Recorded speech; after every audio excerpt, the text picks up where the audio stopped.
Listen, y'all been in my inbox asking when I'm coming back? Well, guess what? I'm back. Landlord and Tenant Talk Uncensored is now live every Monday at 7:30 p.m. Eastern Standard Time on my YouTube channel, my Facebook page, as well as TikTok. So grab your pencil, your paper, and your sippy cup, because I'm spilling the tea and nothing is off limits. We're talking about security deposits, inspections, housing programs, bad tenants, slum landlords, late rent, and we're talking about retaliation. We're also talking about how to fix it all without losing your mind. I'm calling it like it is. No fluff, no fake advice, just the truth landlords and tenants need to hear. So whether you own the building or you pay to stay in it, this weekly live is for you. Well, hello everybody. Happy Marvelous Monday. Thank you so much for tuning in to this weekly segment, Landlord and Tenant Talk Live with me, Karissa Spann. Listen, I'm super excited that you're joining me today. If you are watching the live, thank you. If you're watching the replay, thank you so much. Listen, I am, I'm honored. I'm delighted. I am going to share some helpful information today. But for those of you who are tuning in for the very first time, I'm a landlord and tenant expert. I'm a property manager, an asset manager, a housing professional and educator with over 20 years of experience across both private and affordable housing sectors. So today's segment is all about landlords who are participating or who are thinking about participating in what is formerly called the Section 8 program, now the Housing Choice Voucher Program. And so this segment is for you, landlords and housing providers, because there are a lot of things that you need to understand. I've been having a lot of conversations recently with accidental landlords, new investors who are looking to invest in affordable housing communities, right? And so today's segment is all about the top 10 things that landlords cannot, and I mean absolutely cannot do under the Section 8 program, okay? And while many people still refer to it as Section 8, which is one of the things that you'll likely hear me talk about or mention today, the official name is the Housing Choice Voucher Program. And so I want you to understand how this program works, because this is part of correcting behaviors, correcting language, as well as staying compliant. But before I get started, I do want to give and must give this disclaimer. This live is for educational purposes only. Okay, I am not providing legal advice. I am not an attorney. Program rules and enforcement, it will vary by jurisdiction and housing authority. So I want you to always remember that when it comes to the Housing Choice Voucher Program, you want to speak with your local public housing authority agency, okay? Because that's where you can get updated and accurate and more guidance from. All right, so now that I've gotten that in the way, I just want to reiterate who this live is for. And thank you so much. I see that I'm live on Facebook, I'm live on LinkedIn, and I'm live on YouTube. So thank you so much. All right, so this is for current landlords who are participating in the Housing Choice Voucher Program. This is for property owners who are considering accepting tenants who are in the voucher program. This is for property managers who work in assisted or affordable housing communities and assisted housing communities. This is for tenants who want to understand what landlord obligations are. And this is also for anyone who just want accurate information and not housing myths about the Housing Choice Voucher Program. So one of the things that I do each and every week is I share information here on this platform, Landlord and Tenant Talk Live.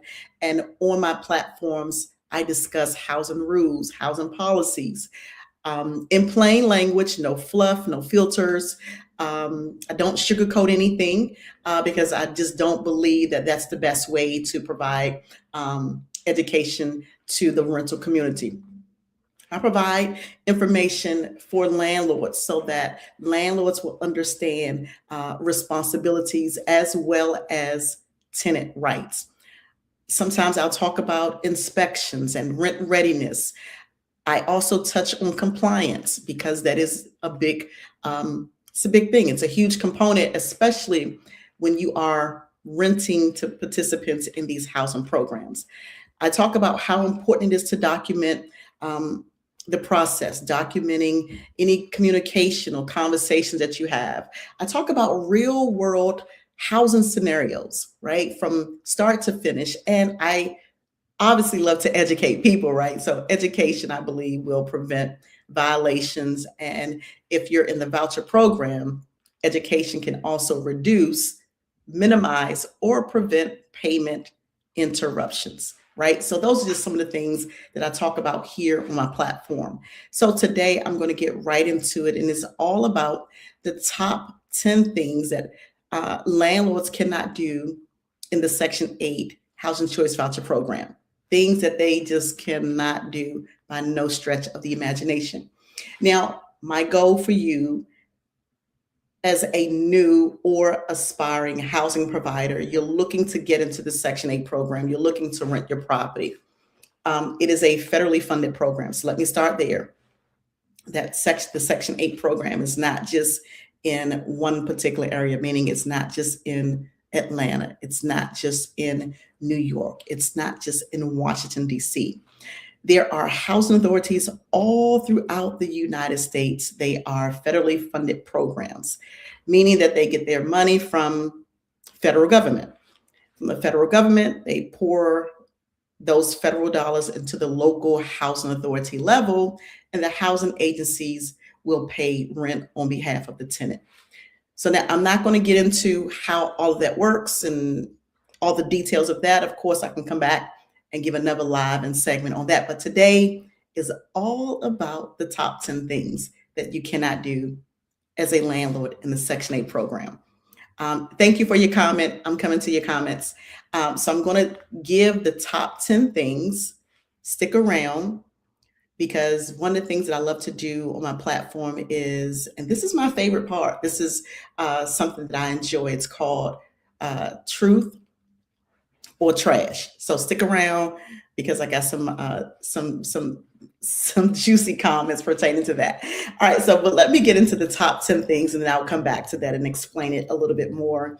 If you have comments, if you have questions, remarks, or observations, please go ahead and drop it in the comments section, and I will respond. I will answer your questions when I'm live. And of course, if you have not already subscribed to my YouTube channel, here's what I want you to do. I want you to find me on YouTube. There you can find me, Landlord Lyfe with Karissa Spann. Lyfe is spelled with a Y. On my YouTube channel, I answer questions. I know that some people, they may watch the replay. I respond to the comments. Okay, so like, tag, subscribe, and share, because sharing is caring. All right, here are the top 10 things that you cannot do if you are participating or thinking about participating in the Housing Choice Voucher Program by way of Section 8. The first thing that you cannot do, and I know that some of you may not like this, and I've had conversations recently, so I feel you all rolling your eyes at me, but I'm going to say it anyway. You cannot refuse to rent to tenants solely because they are participating in a Section 8 program or because they have a voucher. Listen, the laws are changing. I'm not sure if you've paid attention, but there are a lot of lawsuits filed against owners who flat out said, I don't accept the Section 8 program.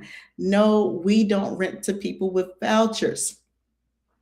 Let me help you out here. You could be slapped with a lawsuit if you are saying this. So those of you who are real estate agents, if you're brokers, if you're new in the area, this is your first time renting, maybe you self-manage, or perhaps you manage for somebody else. Listen, you flat out cannot just say that. Okay. Well, you can, and some people do. And because they don't care, they're usually the ones who are caught up in lawsuits. So let me try to save you a lot of time, a lot of stress, and a lot of money. Don't make the mistake by telling people that you do not accept the vouchers. Okay. Many jurisdictions do protect source of income, and the voucher is a source of income. And I know many are trying to understand, well, Karissa, how is a Section 8 voucher a source of income? And I'm glad that you asked that question because the government does pay on behalf of tenants rather. And because they do pay, that money that's coming from the government is considered income. So if someone has a voucher, it's like them having income. Although they may not have a job, they may not work, right? Some tenants in the program do work, some do have jobs, some are entrepreneurs, some may have fixed income like Social Security, some may be veterans, some may have um, public assisted type of income, right? But essentially, that voucher covers their portion of the income. So that's a source of income. And you can't just flat out say that you don't accept the voucher. And that's why, because blanket refusals can lead to violations. Here's the second thing: you cannot charge a higher rent because the tenant has a voucher. Now, I know that many have done that, meaning that if they were originally charging, let's say, $2,000 for a two-bedroom, and a tenant in the program with a voucher came to them, wanted to rent. Some owners, some housing providers, some landlords have charged more, right? I know that that has happened, but here's the thing: you don't want to get yourself in trouble because that's something that that is now considered a violation of the program. So you don't want to do that. You don't want to get a slap on your wrist because you're charging a higher amount because a tenant has a voucher. All rents must be reasonable, and they must be approved by the housing authority. So meaning that you can't charge, let's say you find out that someone wants to rent your property, they have a Section 8 voucher, and you have this grand idea to charge them $1 million because they have the voucher. Now, it's not to say that the program is going to pay that, okay? But that's just throwing a high number out there. But let me just go ahead and correct that. The program will not pay you that amount, okay? So that's just number one. But what I'm saying is that the rents must be reasonable, okay? They will go through a rent reasonableness process, meaning that the housing agency, they will look at the rents that are comparable to your rental property in that community. They are going to compare apples to apples. They do use most of them use a rent reasonableness software or program that will give them all that information.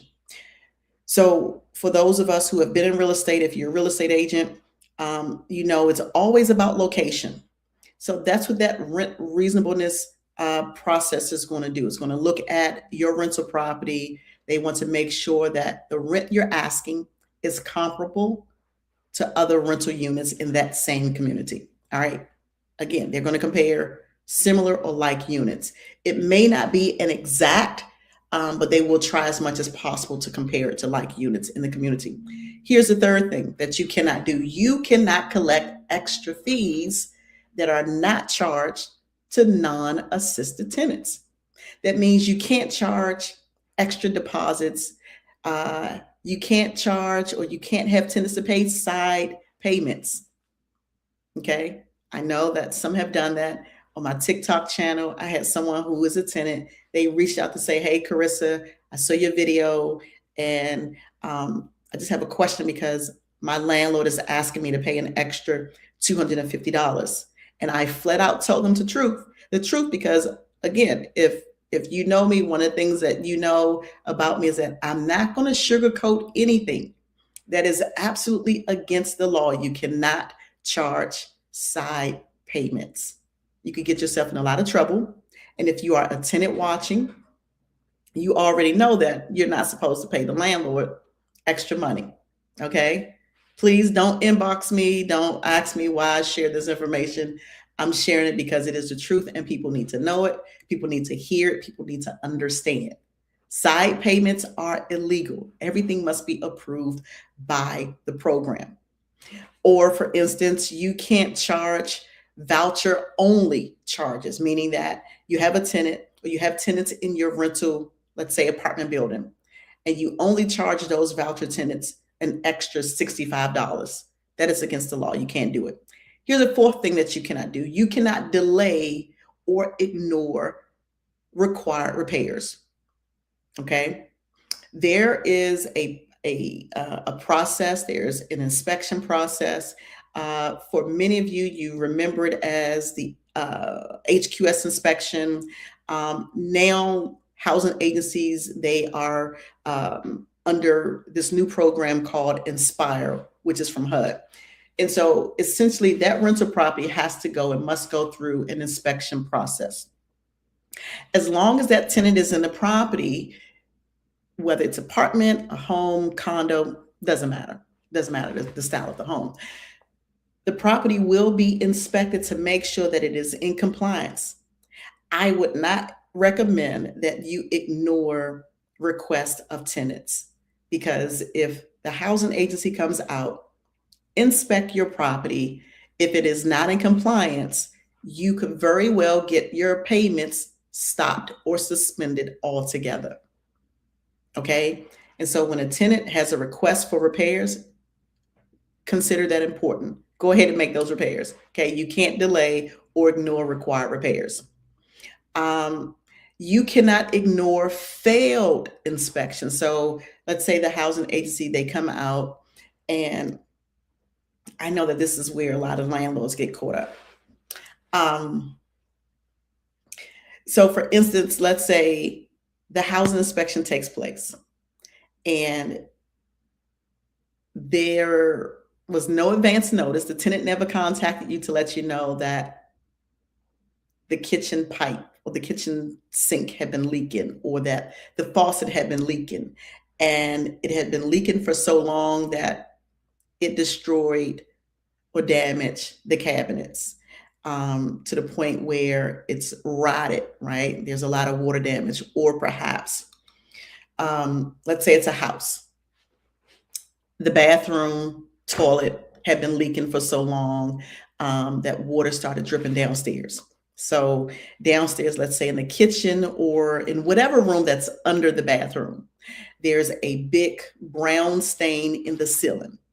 Or maybe there are black spots because there's a possible concern of mold, right? So the day of the housing inspection, you show up with the housing agency, the housing inspector. They go in, they say, hey, Mr. and Mrs. Landlord, thank you. We're going to go ahead and inspect the property today. But of course, they're going to give you advance notice. So they're not just going to just pop up out of the blue and not give advance notice. Well, let me just say they shouldn't. But anywho, they're going to give you advance notice that the inspection is going to take place. I would strongly and always recommend that you show up. And if you're not there, perhaps you should have someone there representing you on your behalf to be with the housing inspector when the inspection is taking place. That way you have your eyes on whatever is happening in real time. So the housing inspector is there. The tenant didn't notify you in advance. You didn't know that all these issues were going on. And the housing agency slaps you with a failed inspection. They say, hey, Mr. and Mrs. Landlord, you get a slap on the hand because these issues have failed inspection and you have to make the repairs. Now, I can understand the level of frustration that you may have because nobody told you about these issues. Okay. So the housing agency says, well, listen, not only have you failed the inspection because of this, but we're also going to fail the inspection because there's this large hole in the floor and it's a trip hazard. You got to fix it.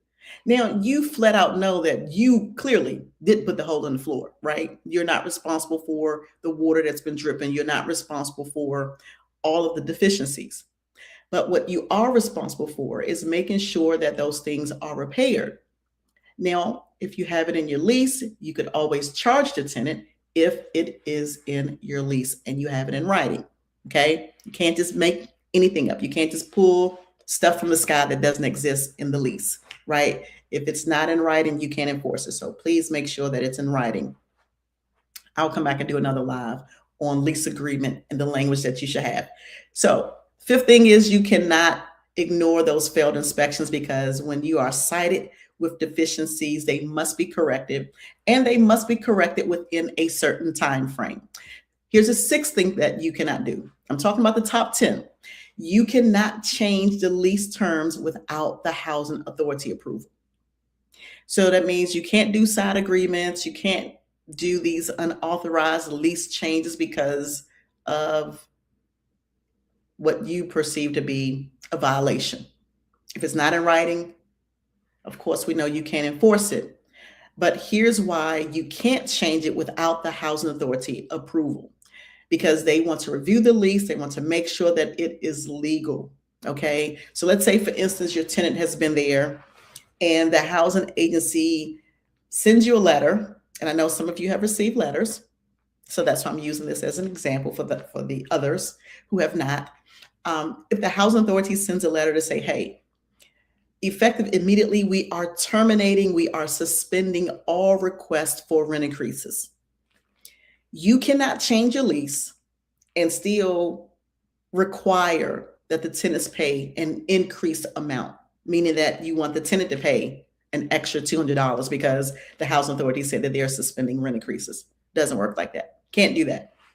All right, here's the next thing that you cannot do. Number 7, you cannot evict a voucher tenant without proper notice and due process. So just because somebody has a voucher, okay, you may not like their behavior, you may not like some things that are happening in the property. There could be all sorts of lease violations. And usually they have to be handled just like you would handle somebody who's not in the voucher program, right? You must follow the same local landlord and tenant laws, as well as any housing authority procedures.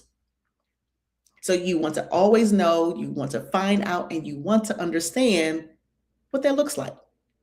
Ask questions, but you can't just evict the tenant because they're in the voucher program. And I know I've had these conversations with some people, and they just were flat out tired of renting. They didn't want to deal with it anymore. It was just too stressful. And they just thought that they could evict the tenant because they were in the voucher program. Can't do it. Here's the 8th thing you cannot do. You cannot retaliate or discriminate against a tenant for using their voucher. This includes selective enforcement, harassment, or intimidation. Listen, individuals who are receiving housing assistance, they're not bad people. They are not criminals. They're not gangsters. They're not thugs. Sometimes people go through in life and they just need a helping hand. I've worked for several housing authorities with about 18 years of housing authority experience, in various roles, various capacities. Now, on a level where I work directly with tenants, I was happy to see the progress. And I'm just going to put a dime in the meter here and just talk a little bit about this. I have had some really great individuals who happen to have been in the program. I encourage them to go to school, get their degree, further their education, do something with their life. Many don't know or recognize, maybe they don't fully understand that some housing authorities will allow tenants to use their vouchers to purchase a home. Like, there are a lot of great things that comes out of these voucher programs. So I want people to understand that just because an individual is receiving housing assistance, they're no less of a person than you and I. So you can't retaliate against someone because they have a voucher. Okay. Here's the next thing. Number 9, you cannot refuse reasonable accommodations for tenants with disabilities. So when a tenant reaches out to you, they say, listen, I'm disabled. I need let's say a grab bar in the bathroom, right? You don't want to ignore that request, because the same way that you would treat someone who's not in the program, you have to treat this tenant the same way. And hopefully you're treating everybody fairly and in accordance to or with the laws. All right. So when properly requested and supported, accommodations must be considered. Now, in some circumstances and situations, let's say that a tenant makes a formal request, it's in writing, it's proper, but perhaps what they're asking for is going to create some sort of financial hardship or burden. In that case, you're still required to consider it.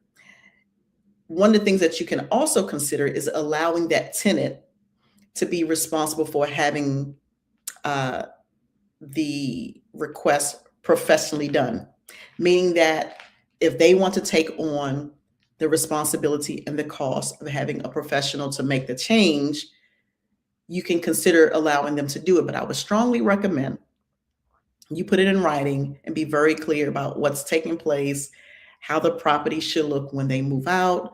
But you also want to check to make sure that it is in compliance with the laws. And here's the next and the final, the 10th thing that you cannot do. You cannot terminate the tenancy without notifying the housing authority. I would strongly recommend that you contact the housing authority, let them know if there's a lease violation. If you're taking your tenant to court, let them know about that court hearing, that court date. Keep the housing authority abreast of whatever's taking place, because the housing authority must be informed of all lease violations and terminations, and any legal actions that's taking place with that housing participant. All right, so I know that I shared a lot. I see your comments and thank you so much. Here's another thing. Okay, you said pay the rent, Stewie. Absolutely. I love it. I love it. Yes, we always want tenants to pay the rent. All right, so let me go to my truth or trash. So here's how truth or trash works. So I'm gonna throw out a statement. And thank you so much for tuning in on LinkedIn. Thank you for tuning in on my YouTube channel. So here's how truth or trash works. I'm going to throw out a statement, and I want you to tell me in the comment section, do you agree with it? If you agree, type truth. If you disagree, type trash. Okay, so here's the first one. Landlords can make up their own rules under Section 8. Do you agree with that statement? That landlords can make up their own rules in the Section 8 program?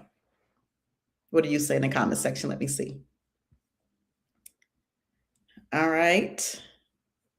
I see your comments coming in. Thank you so much. All right, so that's trash. Landlords cannot make up their own rules under the Section 8 program. All right, let's go to our next one. I have a few more. The Housing Choice Voucher Program comes with additional compliance requirements. I'm going to repeat that. The Housing Choice Voucher Program, the Section 8 program, it comes with additional compliance requirements. Do you agree with that, or do you disagree? Let me see it in the comment section.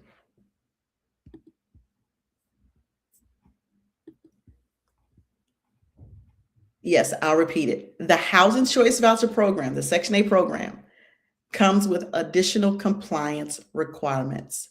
Is that a truth statement, or is that a trash statement?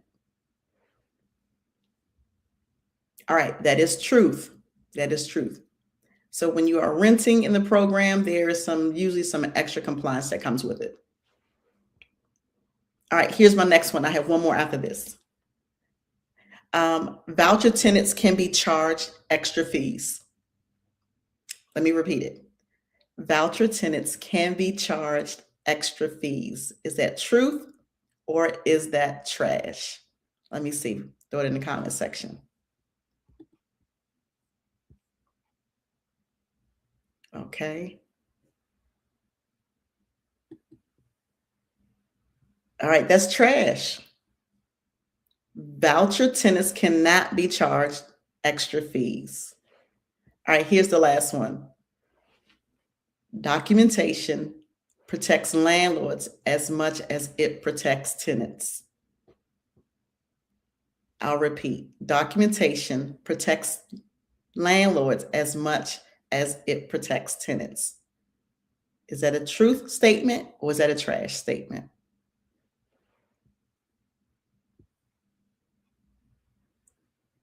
Okay, that is truth. You want to document everything. Documentation protects landlords as much as it protects tenants. All right, so let me just do a quick recap. I covered the top 10 things that you cannot do in the Section 8 Housing Choice Voucher Program, things landlords cannot do. The first is that landlords cannot refuse to rent solely because a tenant is in the Housing Choice Voucher Program. Cannot do it. Second one, you cannot charge a higher rent amount because the tenant is using a voucher. The third is you cannot collect extra fees that are not charged to non-assisted tenants. Number four, you cannot delay or ignore required repairs. The fifth one is you cannot ignore failed inspections. Number six, you cannot change lease terms without the housing authority approval. Number seven, you cannot evict a tenant without proper notice and due process. Here's the eighth one. You cannot retaliate or discriminate against a tenant for using the voucher. Number nine, you cannot refuse reasonable accommodation for tenants with disabilities. And then number 10, you cannot terminate the tenancy without notifying the housing authority. All right, I know that was a lot. I shared a lot, but again, I wanted to make sure that today I cover this because I've had some conversations recently with some accidental landlords, some new investors.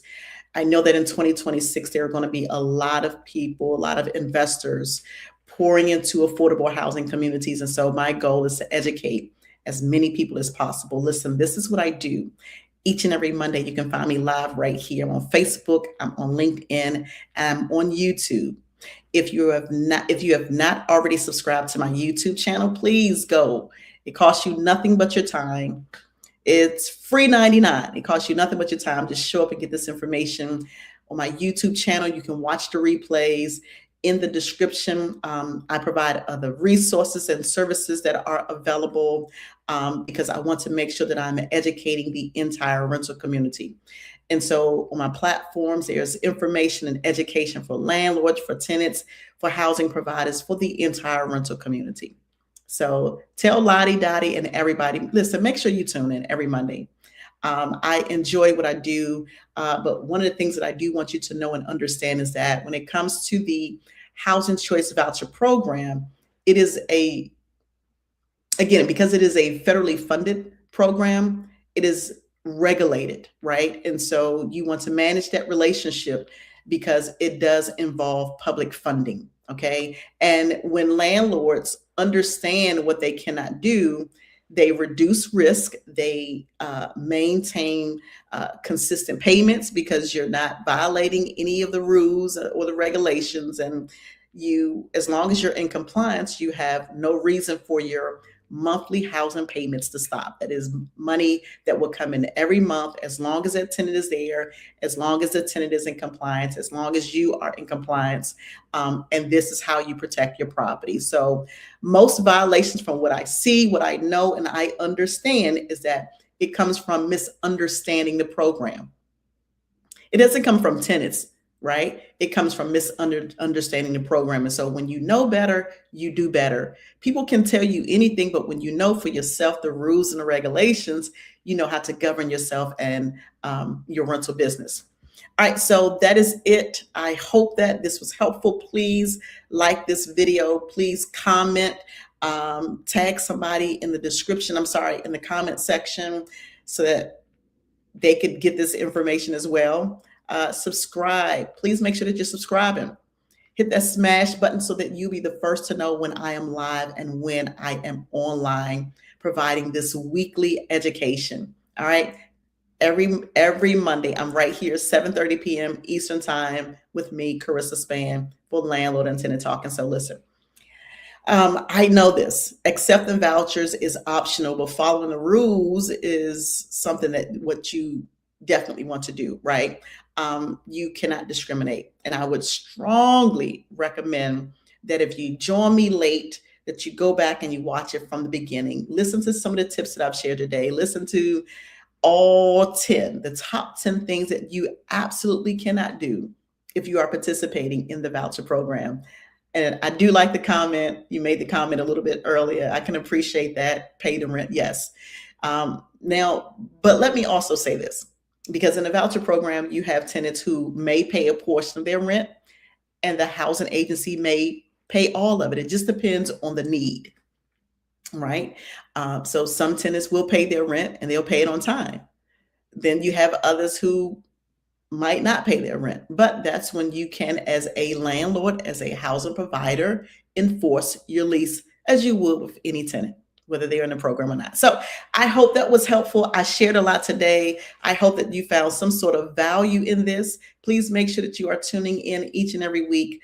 Watch the replay. If you have any questions, I'm here for it. Thank you so much. What's going on, Ronnie G? Absolutely. I hope to have you on. Here's a question from LinkedIn. There's a question. Is smoking marijuana on Section 8 property illegal? And that is a great question. Thank you so much. Let me pause here and answer this question. I'm so glad that you did that. And see, that's the benefit of catching me live, because I can answer your questions in real time. Although we know that marijuana is legal in a lot of places, it is illegal in the Section 8 Housing Choice Voucher Program. It is illegal in any type of housing program. So you want to check the jurisdiction, check the laws of that area. So although it may be legal in that jurisdiction, in that city, it is a violation of the program. Now, there may be an exception to the rule, meaning that if it's for medical purposes only, then there may be an exception, but just to smoke it just because, no, absolutely not. That's against the law. Great question. Thank you so much for that. Ronnie G, I got to get you on. So in the upcoming year, let's see what we can do. All right. Thank you so much. My time is up and I absolutely thank you for yours. Again, if you have not subscribed to my YouTube channel, find me there at Landlord Life with Karissa Spann. I look forward to seeing you all next week. Listen, if you celebrate the holidays, happy holidays to you. Merry Christmas, right?